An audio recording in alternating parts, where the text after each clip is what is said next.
Alright guys, so good afternoon sa inyong lahat, no? J Motors TV, yan, welcome sa isa na namang yugto ng ating napadaan serye. So nandito tayo ngayon sa Skygo GMA branch. So para i-check natin tong bagong dating na unit nila, which is yung Monarch Omni 125cc. So ivory white ang kulay kung makikita nyo. Alright, so meron tayo ritong sticker ng Monarch. Yan. So presyo na kagad tayo para alam nyo na kagad. So ang model nito Omni 125. So price 70,000. So magda-down kayo ng 3,000 pesos, no. Then sa 12 months 7,625. Alright, so 125cc tong motor na to. So check muna natin yung physical appearance nya. So dito tanggalin muna natin to para makita nyo yung ilaw. Yan. So nakadalawang projector siya dito. Yan, kung makikita nyo, yan, naka-projector yan dyan. Okay. Then dito yung kanyang daytime running light. Eto, sayang di natin mapailaw wala kasi yung mechanic na maglalagay ng battery. Pero okay lang naman. Yan, naka-projector siya. Then yung kanyang tapalodo, no, medyo may kalaparan ng konti, maganda. Then hard plastic ang ginamit. Then dito meron tayong ordinary suspension. Yan, naka rounded disc tayo rito. Size ng gulong natin dito sa harapan 1990 by 14. Then cordial yung tatak ng kanyang gulong. Then ito ay naka tubeless syempre. Yan, kasi kung makikita nyo, yan yung pito nya nakabaluktot na para hindi na kayo mahirapan. Alright. So dito meron tayo ritong design na parang pa carbon lodi style. Yan, pero hard plastic siya, no. Ito yung kanyang daytime running light. So yung kanyang mukha kung makikita nyo, no, yan, meron tayong logo rito ng Monarch. Alright. Then dito naman sa kanyang tagiliran makikita nyo yung kanyang minimal na decal lang naman. Yung kanyang sticker na combination na merong black and white, may gray, may silver dito. Then meron tayo ditong emblem ng Omni 125. Yan, eto nakalagay rito. Okay. So itong motor na to ay naka FI. So meron tayo ritong hook. Yan. Meron tayong hook dito na lagayan ng inyong mga yan, kung namalengke kayo o namili kayo. Then important, syempre meron tayo rito charger. Eto, yan yung charger nya. Then may pocket tayo rito, medyo malalim din naman yung dalawang pocket. Yan, dito lagyanan ng cellphone sa kabila. Okay.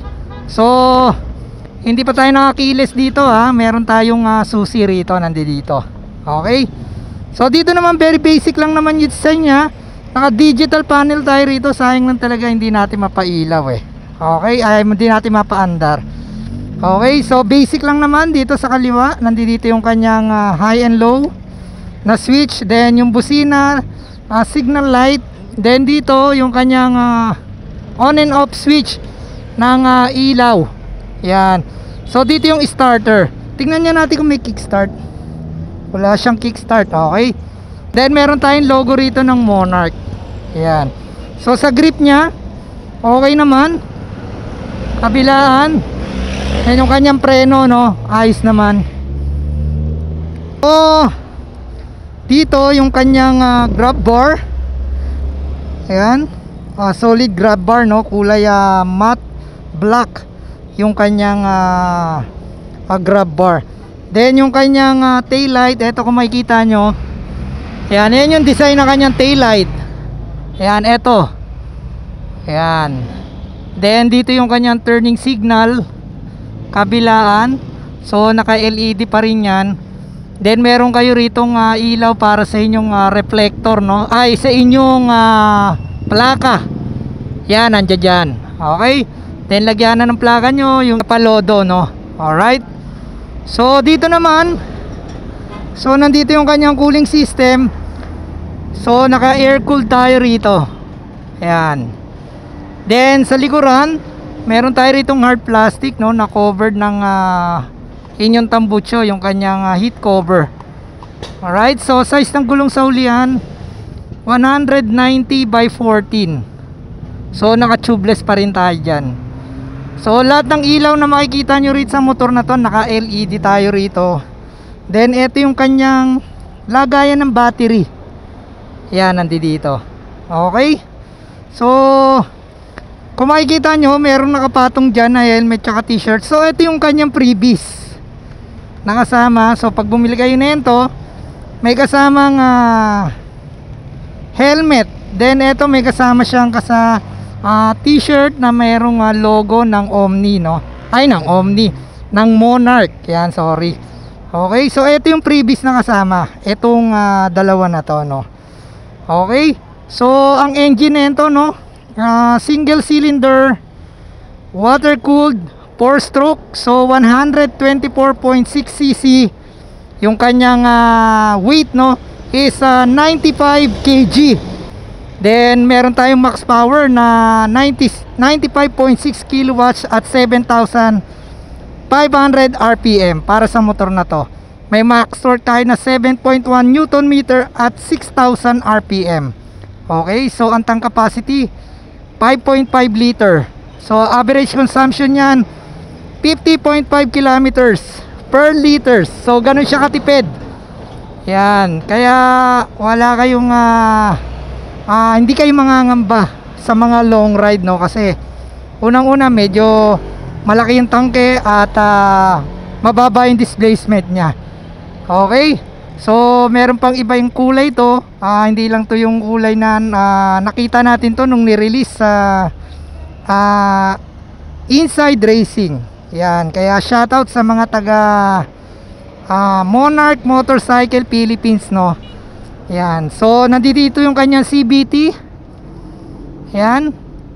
So naka drum brake tayo rito sa likuran. Yan, so sa harapan naka disc brake tayo. Then naka single suspension tayo rito sa likuran. May mudguard pa kayo rito. Yan. Then dito yung tapakan ng inyong angkas.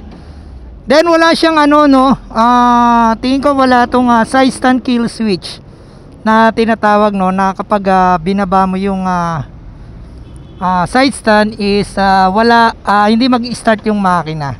I-correct nyo na lang ako kung meron yan. Alright. So ano pa bang hindi natin nabanggit sa motor na to? So available yan dito, no, sa Skygo GMA branch. Okay. So meron pa rito, may Tempest tayo nakita rito, 250. Ang ganda ng kulay dilaw, oh. Na-content na natin yan doon sa Bacoor. So naka-inverted fork yan. Kung gusto nyo, yan available dito. At saka yung 150cc na adventure bike nando doon. Alright. So sa compartment, tingnan natin yung compartment, no, kung kasya ang half-face helmet.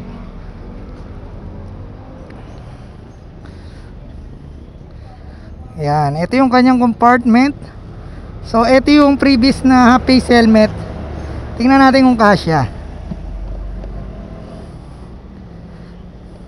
Hindi kasya yung half-face helmet na free ng motor na to, no.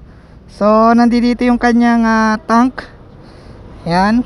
Then may dalawang hook pa rito para sa inyong mga helmet, no. Yan, nakala ko kasya, hindi pala kasya. Yan, hindi kasya yung half-face helmet para may ilagay nyo rito, no. So sa upuan, tingnan natin yung upuan. So okay naman, malambot. So may stitches tayo rito na combination ng red. Yan, 2 stitches, red combination. So malambot naman. Yan. Alright.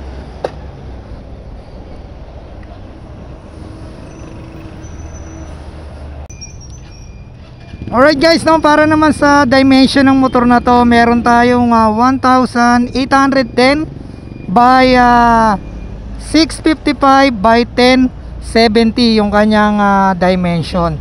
Then meron tayong bore and stroke na 62 or 52.4 by 57.8 yung kanyang bore and stroke. Alright, so nasabi na natin kanina yung kanyang cooling system is air cooled. Yan. So ano pa ba? Compression ratio 9.8:1 yung kanyang compression ratio. Then yung kanyang max torque, syempre nasabi na natin yan. Yung kanyang clutch is automatic. Then yung kanyang system is EFI. Alright. So ayan, kung may mga tanong pa kayo regarding sa motor na to, feel free na mag-message kayo sa ating comment box. Yan, para masagot natin. Alright, so dito lang yan sa Skygo GMA branch. So available yung Monarch motorcycle na puti. Then meron pa tayong mga Tempest doon. Then eto pa, meron pa tayong Cub 110 dito. Yan, punta lang kayo rito para makita nyo ng personal tong unit na to. Alright, sayang lang hindi natin napailaw pero okay lang, next time na lang.